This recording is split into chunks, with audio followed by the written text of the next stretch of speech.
Hello friends, welcome to our YouTube channel JK papers. आज हम आपके लिए लाए हैं बायोलॉजी की क्वेश्चन प्रैक्टिस सीरीज फर्स्ट, जिसमें हम आपसे जेके बोपी बीएससी नर्सिंग नीट सुकास्ट एएमयू जैसे एग्जाम्स के प्रीवियस ईयर क्वेश्चंस डिस्कस करेंगे। ये सीरीज हमने इसलिए स्टार्ट की है ताकि आपको एक आइडिया लग जाएगा कि कैसे क्वेश्चंस पूछे जाते हैं कॉम्पिटिटिव एग्जाम्स में। इसके अलावा अगर आप इन एग्जाम्स के लिए प्रिपेयर कर रहे हो तो आपकी प्रिपरेशन को भी बूस्ट मिलेगा। ये क्वेश्चन सीरीज हम क्विज टाइप क्वेश्चन सीरीज रखेंगे। जिस भी क्वेश्चन को एक्सप्लेनेशन की ज़रूरत होगी हम उसको थोड़ा थोड़ा एक्सप्लेन भी करेंगे। बाकी आप इस वीडियो को एंड तक देखना। अगर चैनल पर नए हैं तो चैनल को सब्सक्राइब भी कर देना। इस सीरीज का पहला क्वेश्चन है बाइनोमियल नोमेनक्लेचर मीन्स। ऑप्शंस है one name given by two taxonomists. B part है two names the Latinized other of a person. C part है two names one scientific other local. D part है two word names the first indicator genus and other species.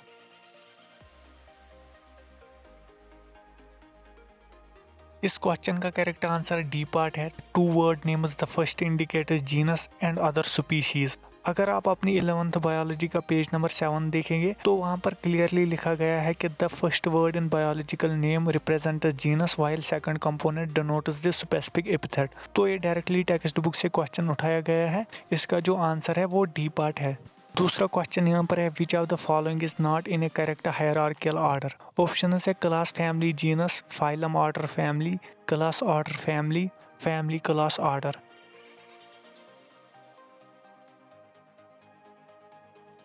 इस question का जो answer है वो D part है, क्योंकि अगर आप पहले तीन पार्ट्स देखेंगे ए पार्ट बी पार्ट और सी पार्ट, ये अकॉर्डिंग टू हायरार्कियल ऑर्डर है। डी पार्ट जो यहाँ पर लिखा गया है वो गलत है, क्योंकि यहाँ पर पहले फैमिली रखी गई है, उसके बाद क्लास और उसके बाद ऑर्डर।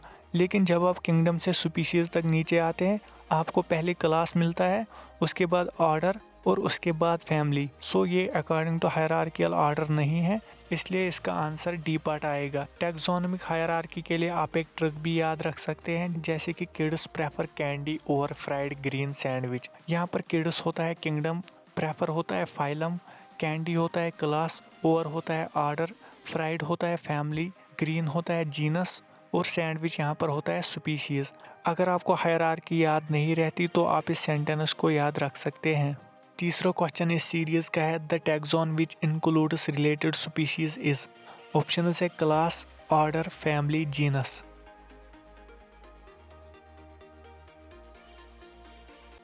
इस क्वेश्चन का करेक्ट आंसर जीनस है। फोर्थ क्वेश्चन है which of the following has correct specific epithet. पहला ऑप्शन है इंडिका मैग्निफेरा, दूसरा है लियोपेंथ्रा, तीसरा है कैनिस फैमिलियरिस, डी पार्ट है एस्कैरिस।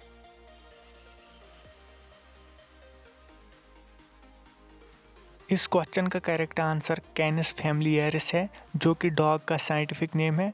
इस क्वेश्चन में आपको पूछा गया है कि आप इनमें से बताइए किसका स्पेसिफिक एपिथेट ठीक से लिखा गया है। आप सबको पता ही होगा कि जो साइंटिफिक नेम होता है किसी ऑर्गेनिज्म या प्लांट का, उसके दो पार्ट्स होते हैं, जेनेरिक नेम और स्पेसिफिक एपिथेट। आपने रूल पढ़ा होगा बाइनोमियल नोमेनक्लेचर में, जो जेनेरिक होता है वो पहले लिखा जाता है जो कि जीनस को रिप्रेजेंट करता है, और स्पेसिफिक एपिथेट उसके बाद लिखा जाता है जो कि स्पीशीज को रिप्रेजेंट करता है। पहले ऑप्शन में यहाँ पर क्या किया गया है, इंडिका पहले लिखा गया है जो कि स्पेसिफिक एपिथेट है, उसके बाद मैग्निफेरा लिखा गया है जो कि जेनेरिक नेम है। ये क्लियरली बाइनोमियल नोमेनक्लेचर के अगेंस्ट है, तो ये पार्ट इसका गलत है। इसी तरह दूसरे ऑप्शन में भी स्पेसिफिक एपिथेट पहले ही लिखा गया है जो कि लियो है, सो पहले ऑप्शन की तरह ये भी इसका इनकरेक्ट आंसर होगा। इसके बाद हम आते हैं तीसरे ऑप्शन पर जो कि कैनिस फैमिलियरिस है। कैनिस फैमिलियरिस में स्पेसिफिक एपिथेट जो कि फैमिलियरिस है वो ठीक से जेनेरिक नेम के बाद लिखा गया है। इसके अलावा ये सही तरीके से स्मॉल लेटर से स्टार्ट किया गया है, सो यही इसका करेक्ट आंसर होगा। डी पार्ट है एस्कैरिस, जो कि सिर्फ जीनस का नाम दिया गया है, इसमें कोई स्पीशीज का नाम नहीं दिया गया है, तो ये भी इसका इनकरेक्ट आंसर है। फिफ्थ क्वेश्चन है the common characteristics between tomato and potato will be maximum at the level of their. Option है family order division genus.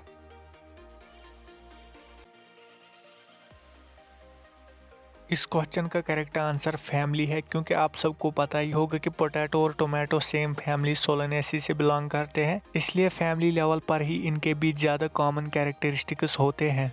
Sixth question है an analytical taxonomic aid for identifying plants and animals based on similarities and dissimilarities is called. Option है catalogue, flora, manual, key.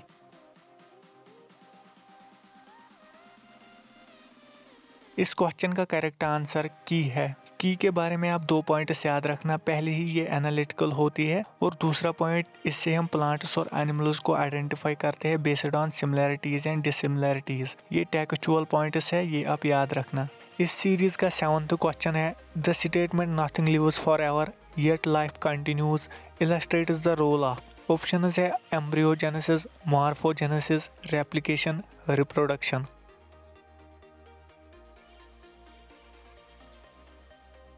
इस question का correct answer reproduction है।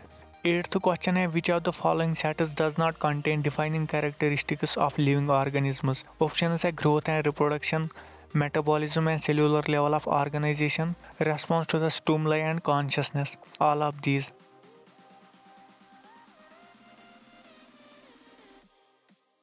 इस question का correct answer growth and reproduction है। अगर हम यहाँ पर देखें growth and reproduction defining properties नहीं है लिविंग ऑर्गेनिजम्स की, क्योंकि रिप्रोडक्शन यहाँ पर सभी ऑर्गेनिजम्स नहीं कर पाते हैं। इसके अलावा अगर हम ग्रोथ की बात करें तो ग्रोथ नॉन लिविंग थिंग्स में भी होती है by the process of accretion. Accretion क्या होता है? नॉन लिविंग थिंग्स में इसी प्रोसेस से ग्रोथ होती है। जैसे मैं आपको समझाऊंगा, रिवर में हम सैंड एक्सट्रैक्ट करते हैं किसी पर्टिकुलर प्लेस पर। जब उस प्लेस पर सैंड एक्सट्रैक्ट की जाती है तो किसी लिमिट तक वहाँ पर सैंड मिल जाती है और बाद में वो खत्म हो जाती है। लेकिन जब कोई फ्लड या वाटर की लेवल अप हो जाती है तो हम फिर उस जगह सैंड एक्सट्रैक्ट करते हैं। तो वो सैंड कहाँ से आई, क्या वो ग्रो हुई? वो बाय लेयर्स ग्रो होती है, वो फ्लड के साथ आती है और वहाँ पर रुक जाती है और हम उसको फिर वहाँ से एक्सट्रैक्ट करते हैं। इसी को कहते हैं एक्रीशन। एक्रीशन होता है एक्यूमुलेट होना। तो इस क्वेश्चन का जो आंसर है वो ग्रोथ एंड रिप्रोडक्शन है। 9th क्वेश्चन है most names in biological nomenclature of living organisms are taken from which language. Option है हिंदी, लैटिन, जर्मन, फ्रेंच।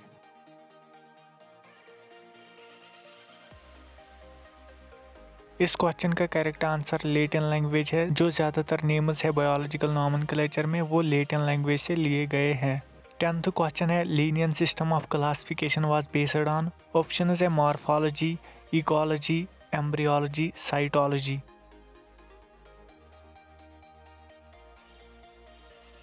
इस क्वेश्चन का करेक्ट आंसर मॉर्फोलॉजी है। जो लीनियन सिस्टम ऑफ क्लासिफिकेशन थी वो मॉर्फोलॉजी पर बेस्ड थी।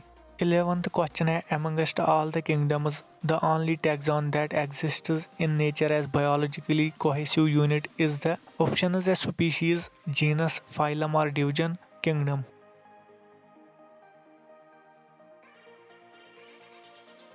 स्पीशीज़ इस क्वेश्चन का करेक्ट आंसर है, क्योंकि जो सेम स्पीशीज़ के ऑर्गेनिजम्स होते हैं वो आपस में इंटरब्रीड यानी कि रिप्रोडक्शन कर सकते हैं और नए नए ऑर्गेनिजम्स बना सकते हैं। So amongst all kingdoms species ही एक ऐसा टैक्सॉन है जो कि नेचर में as a biologically cohesive unit exist करता है।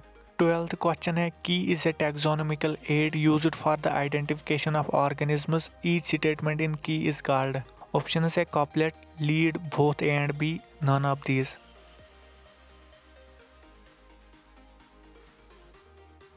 इस क्वेश्चन का करेक्ट आंसर लीड है। हर एक की के स्टेटमेंट को हम लीड कहते हैं। 13th क्वेश्चन है as we go from species to kingdom in a taxonomic hierarchy the number of common characteristics. Option है will decrease, will increase, remain same, may increase और डिक्रीज।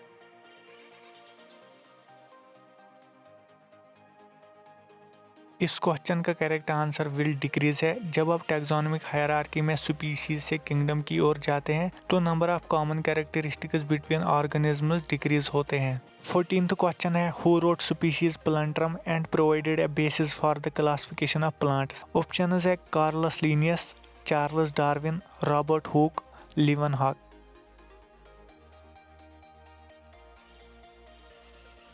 कार्लस लिनियस इस question का correct answer है। Carolus Linnaeus ने ही species प्लांट्रम को लिखा है। 15th क्वेश्चन है phenetic classification is based on. Option है ancestral lineage of existing organisms, observable characteristics of existing organisms, reproduction, evolutionary relationship.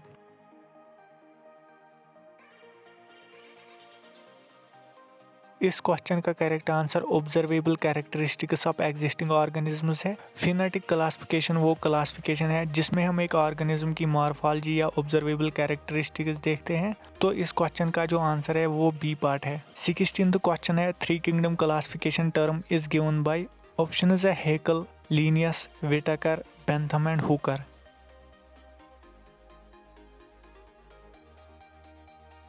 इस क्वेश्चन का करेक्ट आंसर हेकल है। जो अर्नेस्ट हेकल है उसी ने थ्री किंगडम क्लासिफिकेशन की टर्म दी है। 17th क्वेश्चन है black rot of mustard is caused by. Option है Colletotrichum falcatum, Xanthomonas campestris, Xanthomonas oryzae, Phytophthora infestans.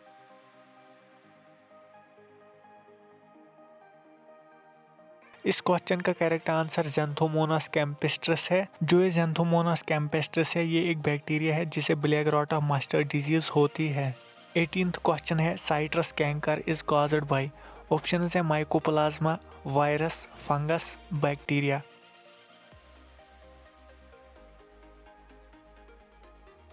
इस क्वेश्चन का करेक्ट आंसर बैक्टीरिया है। ज़ैंथोमोनास बैक्टीरिया जो है वही साइट्रस कैंकर काज करता है। सो इस क्वेश्चन का जो करेक्ट आंसर है वो डी पार्ट बैक्टीरिया है।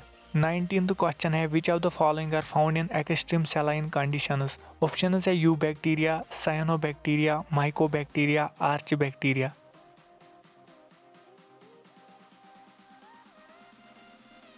इस क्वेश्चन का correct answer D part archaebacteria है। अगर हम मोर स्पेसिफिकली बात करें तो आर्च बैक्टीरिया में जो हालोफाइलस होते हैं वही एक्सट्रीम सैलाइन कंडीशंस में पाए जाते हैं। इस सीरीज का लास्ट क्वेश्चन है which of the following is excluded in Whittaker's 5 kingdom system of classification. Option है वायरसेस, एल्गी, फंगाई, बैक्टीरिया।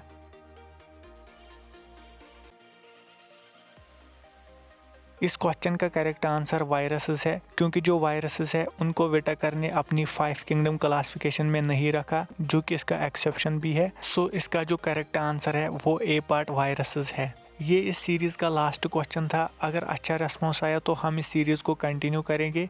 इसके अलावा लास्ट में हम आपसे एक बात शेयर करना चाहते हैं कि अगर आप सोच रहे हैं कि सिर्फ इन्हीं क्वेश्चन से हमारी सिलेक्शन होगी तो आप बिल्कुल गलत हैं। आपको सिलेक्शन के लिए क्या करना है, पूरी टेक्स्ट पढ़नी है। इन क्वेश्चंस के साथ साथ और भी बहुत सारे क्वेश्चंस करने हैं, तभी आपकी सिलेक्शन हो सकती है। बाकी ये जो क्वेश्चंस है ये सिर्फ आपकी प्रैक्टिस के लिए है। ये एंट्रेंस में आ भी सकते हैं और नहीं भी आ सकते। होप आपको वीडियो पसंद आया होगा। अगर वीडियो पसंद आया तो वीडियो को लाइक और चैनल को सब्सक्राइब भी कर देना।